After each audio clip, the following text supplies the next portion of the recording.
Welcome to the Marketing for Learning podcast. This is the only place in the world, probably, where you can learn everything that you need to know about applying marketing practices and thinking to the world of learning. So, to quote my favorite piece of e-learning, let's get started. It's funny, right? Because no one has a favorite piece of e-learning. Today, we're going to talk about what's in it for me. Now, if you followed me on LinkedIn for any period of time, chances are you have heard me talk about what's in it for me, because I believe it is one of the crucial elements of marketing strategy that is not applied in a learning context. And if you want to instigate real behavior change, you need to answer this question. So, what's in it for me? Sounds simple, really. What we're trying to do as marketers, as learning professionals, is talk to our people like human beings.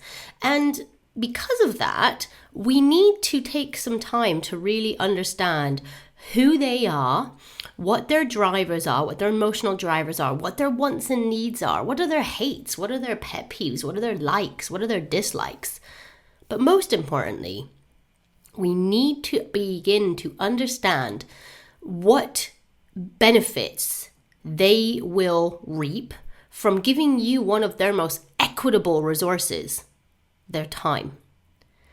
It's not enough to think that because a business has an objective for its employees to learn, because they have a huge growing skills gap and they need to upskill a wide range of employees, that mandate is going to easily cascade down to employees, because really, they're not motivated by the same things as a business. I was going to say motivators, but that doesn't make any sense. They're not motivated by motivators. But the reality is, does this not make sense to you? It's not enough to go and say to somebody, hey, the business wants you to learn this, so you better go and learn it. Like, they might do it if they're afraid they might lose their job or if they're going to get in trouble. And really, did they even learn it because they did the learning? That's a separate discussion entirely. But the point still stands that you're not going to get any level of engagement with your employees if you're constantly pushing business agendas over the layer of learning and trying to use that as a motivating factor for your learners. Instead, what you need to be doing is answering what's in it for me. Now, one of the best ways that I think you can start to look to answer this is using something called a value proposition canvas. Some of you may have heard of this. I actually encountered this when Mass went on an accelerator business program last year, and we did like a business canvas. And then as part of that, we did a value proposition canvas for the services and solutions that the business offers. And I thought it was a really telling exercise, because what you've got on one side is your audience, and it's broken down into their needs and wants and emotional drivers and things like that. And on the other side, you've got your product offering and what it's bringing to the table. If you go through that process, but you answer it in terms of your product, I'm using air fingers, guys, as your learning or your learning proposition as a whole, and then you look at your learners, and I accept and understand that there's going to be a diverse range of employees and not everybody's going to be satiated by the same needs. So we'll talk a little bit more about how you can manage and handle those different segmentations through the development of personas, which Hannah and I are going to discuss in a further podcast. But for now, focus on your primary audience, your primary consumer. What do they want? What's going to make them move? What's going to start the spark with them? What's going to light the fires with your people? Because it isn't enough to just focus on the business agendas anymore. As I've said in previous podcasts, you are fighting for your learners' attention. You're contending against Instagram, YouTube, Netflix. The list goes on. For me, it might be Disney+. But still, you are trying to get their attention in amongst the freaking internet. So if you're not going to focus on understanding what's going to motivate them and understanding how you can best communicate that in a way that's going to be accessible, understood, and easy to translate into your learners' needs, you're doing yourself a disservice. What's in it for me is a game changer.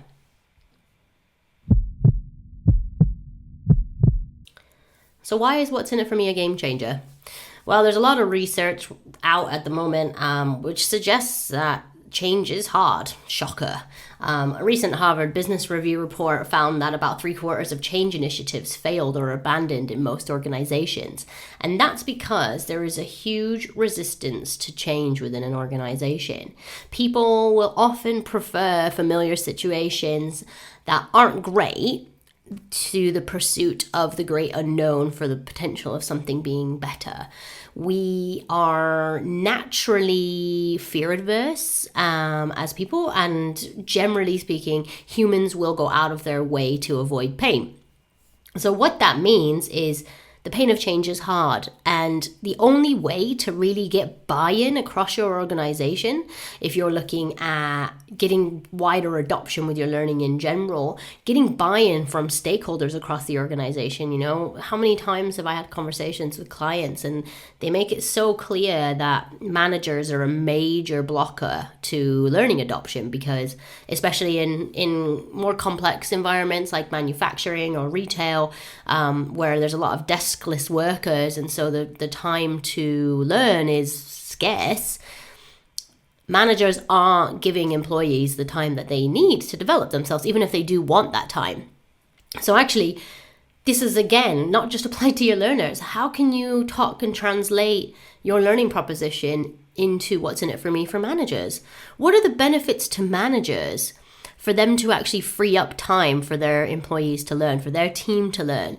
What are they going to see? Are they going to see reduction in, sickness? Are they going to see reduction in time to proficiency? Are they going to see increases in productivity, etc.? These are all really interesting metrics, which are going to be of merit to someone like that. And I think this process of what's in it for me, or at least asking yourself the question, it does two things which I just don't see enough in the learning industry. One is getting into the shoes of the learner or the end user and truly taking the time to understand what it is that motivates them. The business mandate is not enough. You need to remember that. It doesn't matter how important the LXP that you've got is to you. It doesn't matter how much you've spent on the content libraries you have inside it. It doesn't matter, because your people don't care that the business wants them to do it. They care about the time that they've got and how busy they are and how difficult they find it to get new skills, or, I've always got the same problem with this customer, and la la la la. There's a lot of challenges that you can start to allay by answering what's in it for me. And the second point is, by exploring what's in it for me and asking yourself these questions, what do my learners want? What's going to motivate them?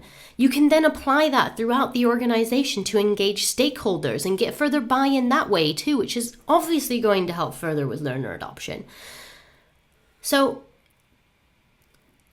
in a nutshell, what's in it for me should really be the basis of everything that you do, whether it is looking at instructional design and developing new learning programs. Even in those contexts, answering what's in it for me is going to make sure that this stuff resonates, and it's going to get better impact as a result.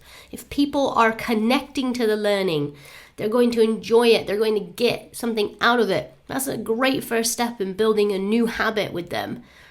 And once they are in the habit of learning, you're very likely to start to see an impact in performance.